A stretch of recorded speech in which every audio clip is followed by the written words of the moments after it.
Parashat Tavo. It's the parasha right after the famous Parashat of Bar Mitzvah. So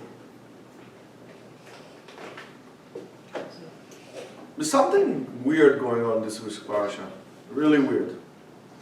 Jewish people, or the Jewish people, are not known for big production. You know, shows, this and that. You know, lately or recently, after, in recent years, maybe we changed a little bit, but Jewish people are not people of great production. It's always, a Jewish man always goes to work, comes back to work, goes home, he doesn't go out, doesn't, all these things. I mean, even if you ask me, what I would rather do, I would rather go to a Broadway show, I would like to sit in some kind of a place, listen to jazz music, or to be home with my wife and my kids. I'll for sure take that. I don't like, some people like it, it's all good, it's fine, but I'm not a person of shows and productions and line dancing and all these things and fun fairs. No, actually, no. And I think ultimately, and of course there is a reason for that, and we should see what the reason, maybe we'll see the reason at the end, and if I don't say it, just remind me. But I like things that are more intimate, one-to-one, to sit with a good friend, have a drink, talk to your wife. The old days when we used to put records, you come home from work, take a shower, you eat dinner, nothing like this. You go put the vinyl on, those records, you put the dinner, you clear it up, you close it down, you sit down, you sit back with your wife, you go back and you let the music in you. Today, we're not like that. So, what am I referring to is the following. The Pasuk says, "Vayitzav Moshe et ha'am bayom ha'u lemo," and Moshe commended the people in that day, and he said to them the following: "Ele ya'amdu levarech et ha'am al har Gerizim be'ovrechem et hayarden." This would stand on the mountain, on which Mount Gerizim, to bless the people once you cross the river. Mount Gerizim is in Shechem, also known as Nablus, but it's really Shechem. It's just so weird that, people had such audacity to be very specific with the names of things. They will say, Jose, not Jose, they'll say Jose, right? The pronunciation, especially in NPR, National Palestinian Radio, right? But when it comes to the places like Shechem, they call it Nablus, right? I don't know why. It's very, very weird. But when it says, "Ve'elu yamdu levarech et ha'am behar Gerizim b'orechtam Yarden, Shimon, Levi, veYehuda, veYisachar, Yosef, uVinyamin. Ve'elu yamdu al ha'klala," and this will stand on, quote unquote, to curse in the nearby mountain, Har Eival. And by the way, years ago they found in Har Eival a very interesting structure that really, refers to that ordeal. And that's going to be Reuven, Gad, ve'Asher, Zvulun, Dan, veNaftali. So as it says by Rashi, by Chachamim, and so on and so forth, the Shvatim, the tribes, are not really blessing or cursing the people. Yet the whole ordeal is really bizarre. Imagine the whole entire nation divided into two. Say something, and they say, Amen, this one, Amen. It's like a huge production. It's so not Jewish. And as it says in Masechet Sotah, which we learn in Daf Lamed Bet Amud Aleph, Shisha Shvatim alu lerosh har Gerizim. 6 tribes went to the Mount of Gerizim, and 6 went to the Mount of Eival, veHaKohanim, veHaleviim, and the priests and the Levites, veHaaron, and the Aaron itself were down on a bottle in the middle. And then it says, Hafchu Leviim pneim klape har Gerizim. So the Leviim turned to Har Gerizim, upatchu bebracha, and they start with the blessing. And it says, Baruch ha'ish asher lo yaseh pesel u'masecha, blessing the person who's not going to make idols and going to worship them, and so on and so forth. Elu ve'elu, both of them say, I don't hear you, got it fast, man. Amen. You say, Amen, Amen. And then the Gemara says, Chazru fanu pneim k'lpei Har Eival, upatchu b'klala ve'omrim. And they turned to Har Eival, and the Kohanim and the Levim, ve'Kohanim, And the Kohanim and Leviim said, and they started with the Klala, and they said, Arur ha'ish asher ya'aseh pesach. Curse he the person who is going to make an idol. Look, right? First of all, it's a little bizarre. And then it says, until it says, Arur asher lo yakim, and so on and so forth, then everybody says, Amen. No, it's very weird. I mean, also it's like repeating one another. It's like, doesn't make sense. Why do we need to, first of all, put the people on the mountains? I mean, what, they into hiking? Maybe that's what we got the bug for hiking, you know? But into hiking, they're doing overlanding. Where's your brother, by the way? So, and more than that, if the people of the tribes themselves don't actually make the bracha, but rather the Leviim that stand on the bottom make the bracha, why do I need to place them on the mountain? Again, what's this production all about? It's very bizarre. Do you ever think about that? No, huh? So what is it all about? So in order to maybe try to address those questions that we have, we need to look at really what is bracha and what is klala. What is blessing and what is cursing? When we need to understand, because this whole ordeal doesn't make sense. And it says that the pasuk or the Torah sees them as concepts that actually able to manipulate and to do things in the world itself. In other words, they could, I mean, what is it? The Torah sees Barachai Kala, it's something that could change reality. Is this what it is? It's something that acts like this? So the Mekubalim really taught us that there is what we call a hidden world, a world that is not really seen to us. There's another world beyond this in which things actually happen, and so on and so forth. And that world has its own rules, and it has its own interactions, and so on and so forth. And the rules of that world are independent rules of their own. A part of this world, of the mysterious Olam HaNistar, what is so called, the words. And words, according to that, are able to change reality and to make things happen and so on and so forth. I mean, you could say that in a way, we could see it in our eyes, for example, but it's not, I mean, in an example, let's say you have a kid was born neutral, right? Kid, baby, little baby, diapers. Then he grows up, and then his father gives him like tremendous titles of insult when he's young, right? Like, I don't know, whatever you can think of, imbecile, idiot, and so on and so forth. I don't think this kid has much chance to really grow up and to be a noble person, and so on and so forth. Her father always gave them those titles. That's why it's very important to separate the person from their behavior. You don't tell your kid you're a bad kid, because then you define him as a bad kid. You tell them your behavior is bad. You're such a good kid, but your behavior is bad. You say, then you can change it. However, so we do see, I mean, if you want to understand how it is, you could really see that words could change the reality. Here is a kid. I mean, if you will take the same kid in an alternate side of the street, if you take it in an alternative world, right? And you take the same kid in the same family, and now you put a different chip in it, right? And the father says to his son, "Oh, Tatale, you're such a tzaddik. You're such a chacham. Eze yeled tov, en porat Yosef, tzaddik ben tzaddik." So the kid will turn out to be like that. So in a way, we could understand what does it mean that it changed reality, right? We could change the outcome of the person. But if we going to go with that trend, of course we could see how a bracha, blessing, and a klala, a curse, really act in the world and really change reality. But we are not really mekubalim. We're not really experts in Kabbalah. So therefore, maybe we should take this wonderful concept and put it to the side for now, and we see if we can come up with something else. Because it's very sometimes easy to label things in Kabbalah and then just throw kind of concept like this, and it's not necessarily going to be the truth or going to be the case. So let's see first of all if we can have a different approach to this. And since we understood that this is possible, good. Let's put it to the side and let's look at something else completely.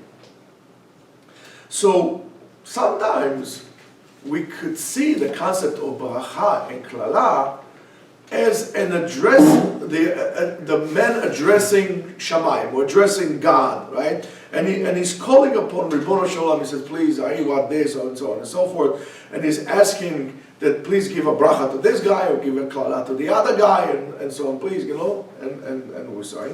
And if we're going to accept the fact that that concept of the world, that HaKadosh Baruch Hu interacts in the world, we can also relate to this. I'm asking him like this, and if he likes me, he's going to say yes, or he's going to say no, right? So reality like this is a possibility. But it really seems a little different. It seems that the scenario in which the Torah is giving us of the brachot and the klalot really show us a direct action here. Something, you do so, baruch.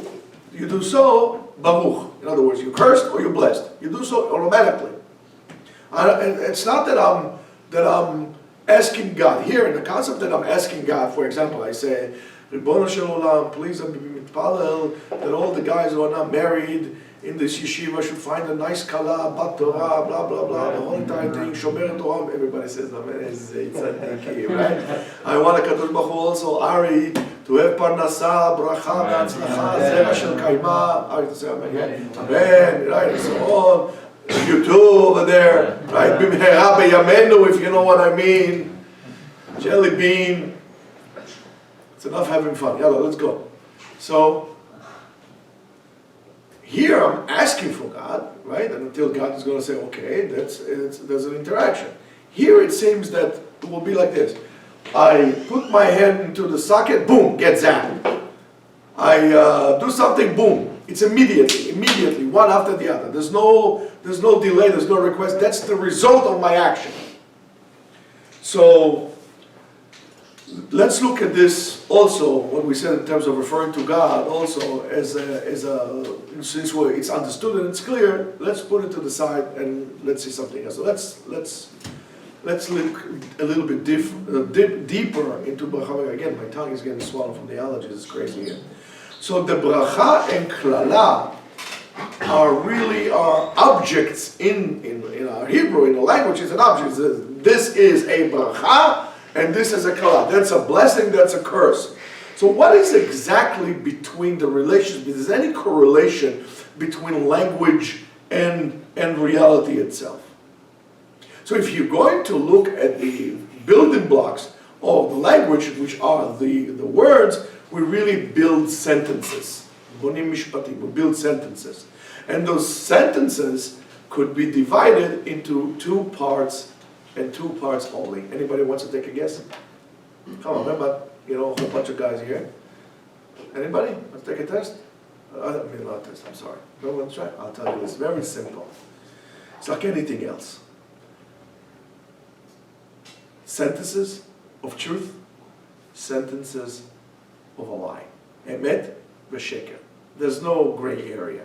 There's no pink lie, and maybe there's a pink Cadillac, but there's no such thing as a pink lie, or white lie, or green lie. I forgot this book, kid's book. It was a kid's book that my kids had, years ago. I forgot who is it, Ellie with the white lie? Something about a kid with a white lie, and the white lie becomes like a giant elephant that kind of eats him, or whatever that is, right? There's no such thing. The thing is very simple. But tell me, there's no gray area? There's no half the truth? Yes, there is half the truth, and that's called a sheker. There's emet and a sheker. Which one do you choose? In our sentences, and that's what it is. Like, for example, I'll give you an example. So, mishpatei emet, sentences that are truthful, right, are really fit whatever really happens in reality. Mishpatei sheker are words and sentences that don't fit reality. For example, if I'm going to go out now and I'm going to say, oh, where's the sun? There's no sun out, right? So what is it? It's night. So that's emet or sheker? Emet. Because right now it's dark out. That's emet. That's true. But if I would go out and say, oh wow, the sun is so bright, it's so bright. It's like, oh my goodness, it must be a day now. That's mishpat sheker. Or the other way around, if I go out in the morning and there is light, and I say, oh, Zev bevadai yom, it's for sure day. And if that's mishpat emet, that's the truth. And if I'm going to tell you, no, that's, how is it outside? Oh, it's dark, it's mamash night, it's night. So that's a sheker, that's a lie. So that's the way it goes. So in Metziut, in reality, it's either this or this. However, which makes life very simple. It makes life very simple. But it's not like this how things are today. Today's day and age, things are a little different. We are in a very unhealthy time. Whatever is happening to us right now is not so healthy. What do I mean? What do I mean by that? We are, and it's very dangerous. I mean, it's very, very dangerous. And why is it dangerous? Because we are in a situation in which the truth has been collapsed. There's like a building that collapsed is a hazard, so the truth collapsed in our world, in our reality, and that's very dangerous. I hate to sound, up to date to that matter, but we were run over with this whole industry and culture that is called American society. No. Fake news. CNN. Fake news. CNN. I'm going to tell you something. If you live in Israel and you see what the world is saying about Israel, you would understand what fake news is all about. Well, you see it here also. But this is not something that is unique only to America, is unique to Israel, is unique to the whole entire world. It's a world situation in which the truth collapsed, right? We have the culture of politically correct, the PC. We are in the midst of the culture of like, oh, I really care about this so much, but really, parenthesis, I don't really care about anybody. Let me ask you something. The black people are going through some uproar and so on and so forth, and there's some white people go. How many people really care about that? I mean, truthfully, the guys who go like this, I think they're using it as excuse. They care about black people, or they care about justice? They care about themselves? What do they care about? They want to get a brownie point? They want to get a hashtag or whatever, finger out or whatever that is? If so, why do you care only about this injustice? Why don't you care about all injustices that are happening in the world? We decide now and everything is fake. And you know that. And that's a very strange and dangerous situation that we have. And that basically took over the whole entire Western society. And for example, another source for this, what I call the culture of lie, or the industry of lying, is what we call the cultural trend, to be culturally appropriate. Okay? Now, I gotta tell you this. There are people, for example, in South and Central America that, the grandparents came from Russia, Poland, not Jewish, Germany, and they live in South America. My grandparents, I can tell you this all the way out, I can literally trace my family all the way to 1392 in Spain. I can tell you where in Spain. So to that matter, guess what? I'm more Spanish than them. I remember one time a census guy came to my house and he told me, what are you? I said to him, Spanish. He said to me, no, you're not. I said, why not? He said, you're Jewish. I said, no, I'm Spanish. So all of a sudden, somebody decided that this is not. And like, for example, if you ask a Hispanic or a Spanish-speaking woman, what is she? She's going to tell you with very much pride, I am a Latina. So some guy in Central Academia decided that it cannot be Latina anymore. It is sexist, and therefore we're going to call them Latinx. I go, who are you to tell me what I am? I want to define myself whatever I want to define myself. You understand what I'm saying to you? So this culture of what we call the cultural trend that turns emotions and so-called your inner truth. I love those words, inner truth. Touch your inner self. I know when I was a kid, to touch your inner self was kind of inappropriate, if you know what I mean. So that becomes the authority nowadays. We determine things according to that. The culture of my truth, this is my truth. Don't tell me what to do with God. I have a special relationship with God. That's my truth. That ain't your truth. That's the lies you've been telling yourself. That folklore and wisdom of our days that says you cannot argue with emotions. No, yeah, I could, right? You can't do this, you can't do this, you can't do this, you can't do that. You're free to do whatever you want as long as it's okay with me. That's not freedom. And that is also mainly because of, I hope nobody here is in marketing, it's really because of marketing. That art of marketing really represents that common knowledge or common trends and so on and so forth that really overrides the truth. For example, if I would tell you that white peppermint chewing gum makes your teeth white, you're going to believe me. After all, and you're going to look at your teeth and you're going to persuade yourself, every day I chew this gum, look at this, my teeth are turning white. I mean, in your own eyes. Almost like the emperor's new clothes, Rabbatai. So marketing really centralized the concept that, according to this concept, that whatever is important is what the consumers want and believe in, not what really they need. Is whatever they want, that is what's important. So therefore, if they don't want it, it's not important. If people don't want religion, therefore religion is not important. If people don't want God, that's not important.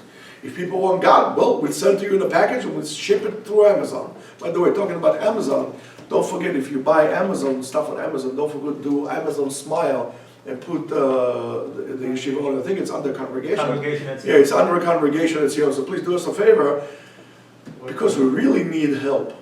And not that I'm talking about that, I just want to tell you, Rabbatai, we almost at Rosh Hashanah. And nobody, including myself, can say, okay, you know what, I got plenty of zchuyot, I'm coming to Rosh Hashanah, I'm clean. I don't know what it is. So if anything that you need to come with, so first of all, it's going to be increase your learning. That's first of all and most of all, increase your learning. Work on yourself. Take something else on yourself to become better in something. Don't just say Lashon Hara, There's many other things besides Lashon Hara to do. Caring and so on and so forth. And another thing is, guys, help us out. The yeshiva needs help. We need every penny, every penny. We don't do campaigning, we don't do full color separation on 20 green folds.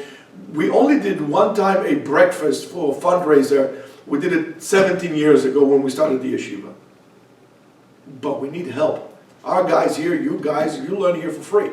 We don't take money to teach Torah.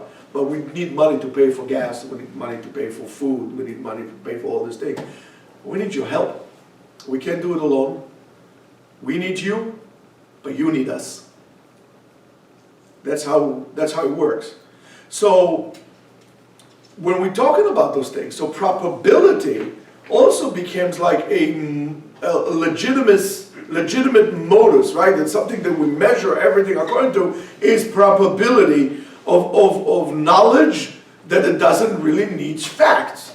It's knowledge. I don't need facts. I don't need to base it on anything or just mix up facts in order to maintain a certain structure of probability. And it goes all over all the time. And that's how the fake news come about. In order to continue with something, sometimes I need to make it up. That's where journalism is not journalism anymore. It's political propaganda. I mean, we turned our TV and news media almost to what Pravda was during the Soviet era. Instead of reporting to me what happened, You telling me your agenda, I'm not interested in that, so guess what I did? No more, no mas. I don't watch news, don't care.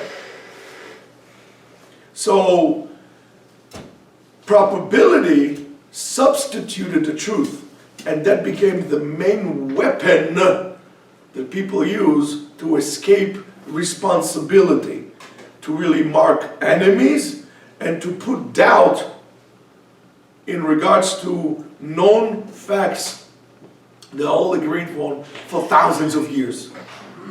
That's what even scientists do. That's what many times even especially Israeli archaeologists, that's especially what they do.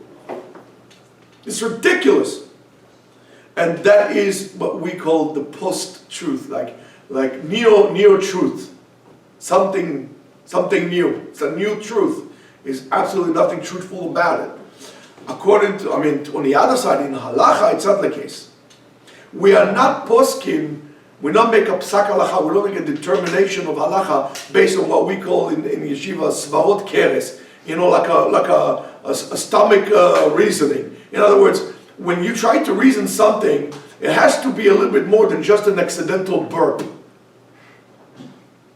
It has to be reason. You have to bring me facts, and the facts have to be solid. And we're not pasking, based on agendas and so on and so forth. It has to be according to halakha. The Gemara teaches us many times that a person who is an observant Jew does not really stand by himself and is not immune from any kind of criticism. And if it has criticism, it's not really disconnected from content, from something that is true.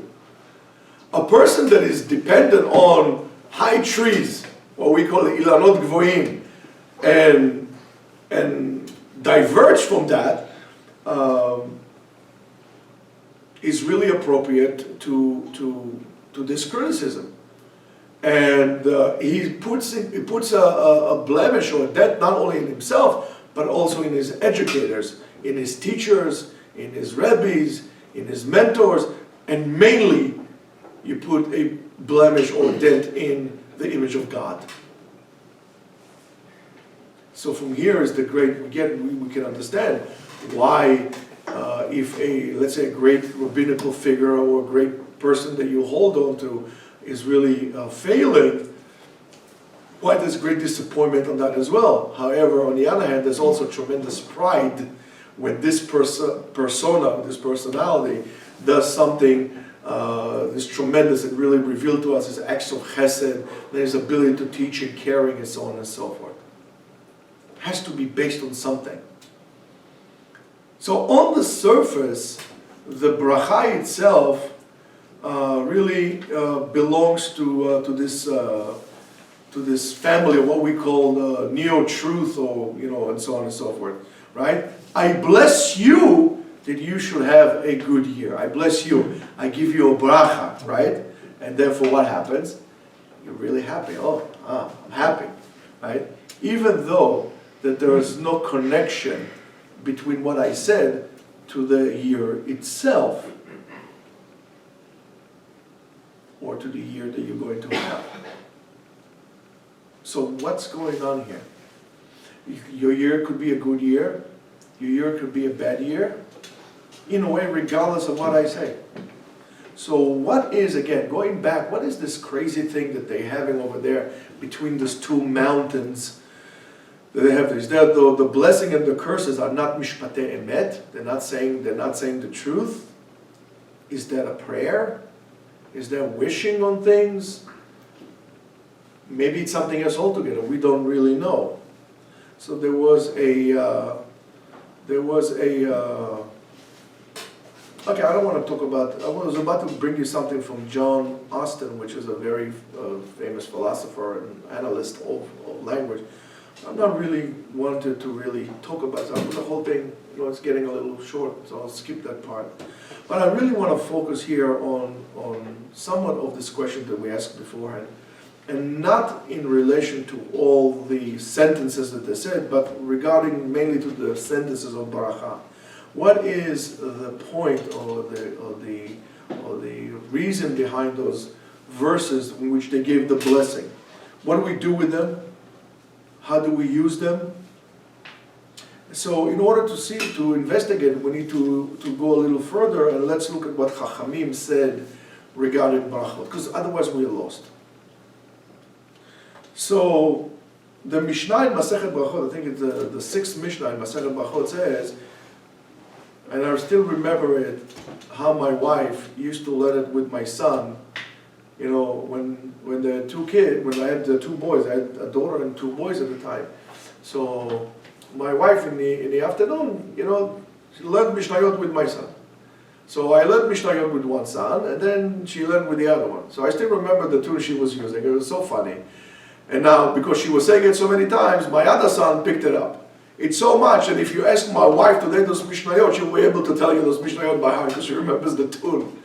So it says, Ketzad mevarchim al haperot. How do we make a bracha on the perot? So Mishnah says, al perot ha'ilan, on the fruit of the trees, we say, Bore pri ha'etz. Chutz min hayayin, besides the wine, al hayayin omer Bore pri ha'gefen, on the one we say Bore pri ha'gefen. Val perot ha'aretz omer, on the fruit of the earth, he says, Bore פרי האדמה, חוץ מן הפת. שעל הפת הוא אומר, המוציא לחם מן הארץ. ועל הירקות אומר, בורא פרי האדמה. So, the bracha in which was designed by Chachamim, listen, they paid a lot of thought to that. There are two parts. There is the theological part, right, which says, Baruch atah Hashem. And then there's scientific part, that really, what? What was this noise? That was a vibrator. Like I said, I thought somebody beeped something. So so there's the scientific part that really categorize the different types of the objects that we have here, which the bracha is referring to. And there are many sugiyot and many discussions that deals with the different criteria for that and so on and so forth. But the definition is a part of what we are calling the scientific part that deals with the truth, right? And what is, in other words, what is this thing that's standing in front of us? So even also together, the biblical blessing holds this part like this, right? When Yaakov blesses his son, first of all, he categorizes his son. He says, who is this? Naphtali, right? He's a running deer, he's a fast deer. Dan, he's like a snake. He gives them the characteristic of each one of his children, and then he gives them the bracha. After you categorize what it is, then you could appropriate the bracha to it. In other words, brings it to the truth. Because if you would give Yehuda the bracha of Dan, that would be untruthful, because it's not really him. So when we define something, then we can put it in what is the truth. And that, right? And after we define what it is, now we can go to the other side, and that's the bracha. And the bracha is connection to the truth. The connection to the truth is Baruch atah. So I know it's a tree, I know it's an apple. I cannot say, okay, Borei pri ha'etz. No, let me see, where's an etz here? No, you have to look at it, you have to take it, you have to look at it. Maybe that's also one of the reasons, there are many reasons when we say on Shabbat, Borei pri ha'gefen, right? And we're supposed to look at the cup. I tell you, one of the reasons, to see the future, to tell that, that's good for, like, if you're in a shtetl, you had a little too much vodka to drink, that's fine. But, from a halachic point of view, I need to look what I'm making it. What I'm making the bracha on. I need to have a kavanah on what I'm making on. Borei pri ha'gefen. So take a look at this. I say it's a gefen, and then I make Borei pri ha'gefen. Mistakel, you beat bakos when you make the kiddush. So the bracha, and that is, and the chibur la'emet, when we say Baruch atah, when connecting everything to Hashem, we are connecting to the truth. And that, when you connect to the truth, I'm separating between what I call the culture of lie to the culture of the truth. From words that don't have a grasp in reality to reality itself. So what does the other part do? Or we call it in the biblical, the Chazal language, we call this a language that shapes reality. The way in which I'm describing the reality right now determines their reality. That's what it is. Remember what we spoke yesterday. The place that you want to be, that's where you are. And we spoke yesterday about this. We spoke yesterday about Rabbi Yehuda Levi, where he says, Libi b'mizrach v'anochi b'sof ma'arav. My heart is in the east, and I'm in the end of the west. He was in the east. Yes, his body was here, but his neshama there. The reality was that he was there. So the way I describe reality determines reality. The way I describe reality determines how I am. How do I exist right now in this state, in where I am holding. The bracha affects reality in the way that it describes their reality in a certain manner. It describes their reality. Where, as we say, I light with the bracha and I make darkness with the night, with the klala. So they put the people on top of the mountain in order to give them reality, to give them substance, something real to relate to. A mountain versus a mountain, one in front of the other. 6 here, 6 here. They don't give them words, they fly up in the air. They put them on the mountains, and who they put on the mountains? Not the people who make the bracha or make the they put the people who hear it. Who hear it. And that's why the Levim turn this way, and the Levim turns the other way. Because the meaning of the world is when it is the whole purpose of it, when it's a dialogue. When one talks to the other, when we're having a dialogue. When a person, it was very weird because before they start to have earpieces, when you see a person talking in the street, you say, he's psychotic, talking to himself. Today, I guess everybody's psychotic. You can't tell anymore because everybody's walking like talking to himself. I get still sometimes freaked out by seeing somebody talking to himself like this, is getting angry. It's like, one second, is he psychotic? Right away I'm looking to his ears to see it. And here's a piece, another have a piece, right? So when a language has a dialogue, there is a person that speaks, there's a person that hears, that listens. When the people that hear the bracha, the reality is being shaped in their awareness in a certain way. Remember what we learned today in the Gemara in Masechet Chagiga Daf Gimel. Right? You have to hear those who make it pure. And you have to hear the words of those who make it impure. You have to hear the words of those who make asur. And you have to hear the other side as well. It's not only my way or the highway. I need to hear everything, and I need to make my decision based on a truth that is going to be truthful. Not truth for me only as I am standing now. Truthful as it was and as it would be. That's how I change the reality.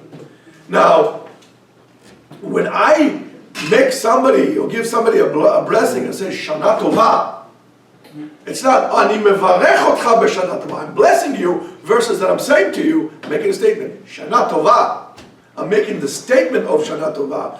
The reality is being painted in color with good colors, with colors of light, with hope, with optimism.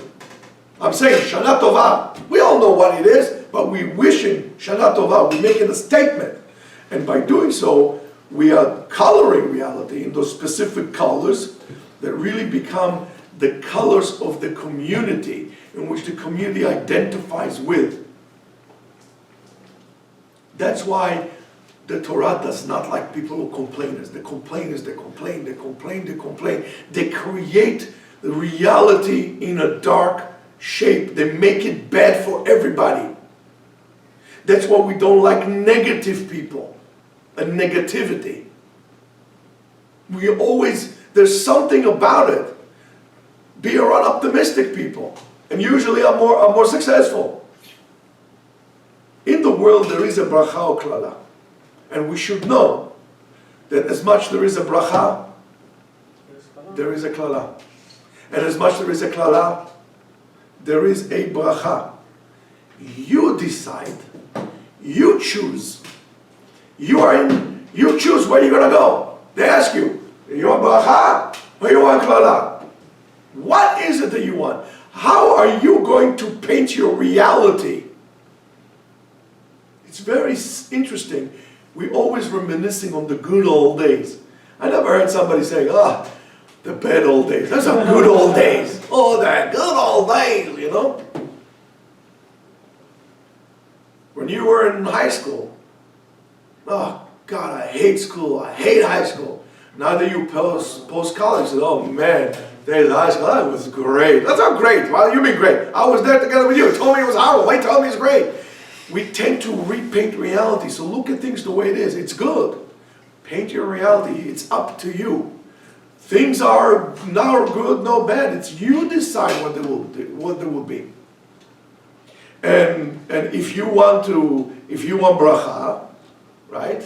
If you choose the bracha, so we have to understand what bracha is all about. And bracha is all about learning how to give, and that's something else is brought in this parasha. That's bikurim. Bikurim is when they used to bring the stuff to Beit HaMikdash. It's teaching us to give the best fruit. Bikurim, the first, the bechor, the bracha, bechor, bracha, bikurim. You have to learn to give. When you learn to give, you realize you have. Things become better for you. HaKadosh Baruch Hu understands it. He knows that. He tells us, guys, give tzedakah, give maaser, help. Learn to give. When you learn to give, it's terrific because you connect yourself with the subject or the person or the institution that you give. When you don't give, you don't feel connected. When you don't take part, you don't feel connected. When you don't care about your brother, you don't feel connected. You gotta feel connected. You want bracha? It's not a problem. We all want bracha, right? Learn to give. Learn to stick to the truth. And there's no truth in Torah. You have to sit down and learn Torah. You saw, for example, a machala that is coming to you. Tell me, Rabbi, there's corona. It's a disease, a machala. So the trufa for that is very simple. It's milchama. It's the same letters. Machala, milchama, the same thing, just different order. You have to fight. Something bad is coming to you, fight. Fight for the truth, fight for the good. Paint things the right way. If the whole world would say to Hitler, Maximo, that's it, no, it's bad, let's give up. We would not be here today. But people that were brave decided to fight. It doesn't make a difference if you die or you live. It matters if you choose to do something about it. And if you see injustice, you should fight. Regardless if the person shares your faith or doesn't share your faith, or shares your color of skin or doesn't share your color of skin. It's injustice, speak up, fight for it. Otherwise the machala. If you're not doing milchama, they're going to have machala. It's very interesting. I'm going to finish with this. It's very interesting. You know that I don't like gematria, the numerical values, but I just could not help it. The numerical value, the gematria of bracha is 227, which is also the gematria of be'ayin yafa, with a good eye. You want bracha? 10 be'ayin yafa. Don't just give. Give be'ayin yafa.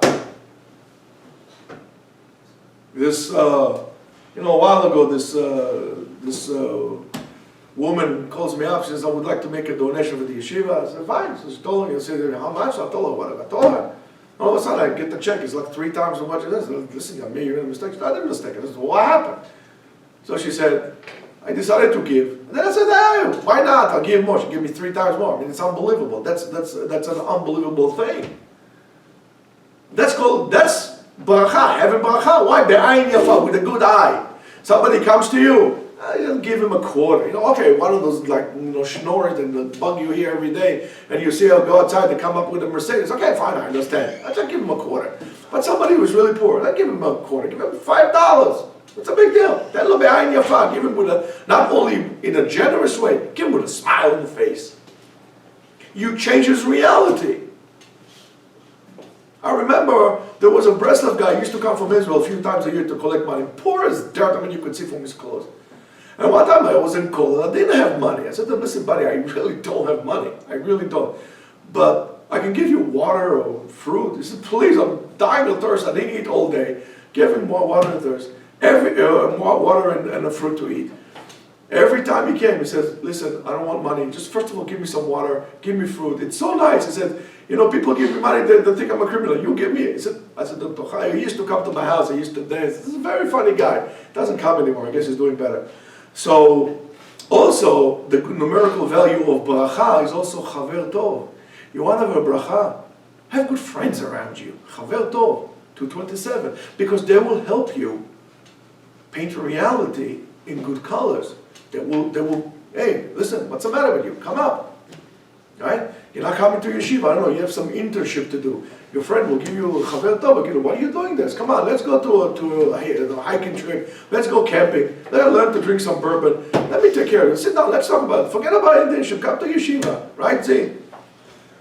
So that's the gematria of that. The gematria of klala curse, the gematria of klala curse is 165. 165 is ochel chinam. Ochel chinam, מה זה ochel chinam, tzaddik? Yaakov? מה זה ochel chinam? Schnorrer. A person who wants to get paid, an entitlist. He wants to get paid without doing anything. Give me because מגיע לי. נכון, ochel chinam.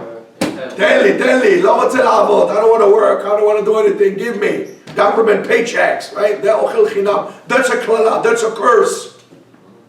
Another gematria of klala, rabotai, is hakesef. El dinero is also klala. It's the same gematria. The gematria of sheker, if you want to say, okay, how do I deal with sheker? The whole world is sheker. The whole world is a lie. Everybody is a lie. Lying.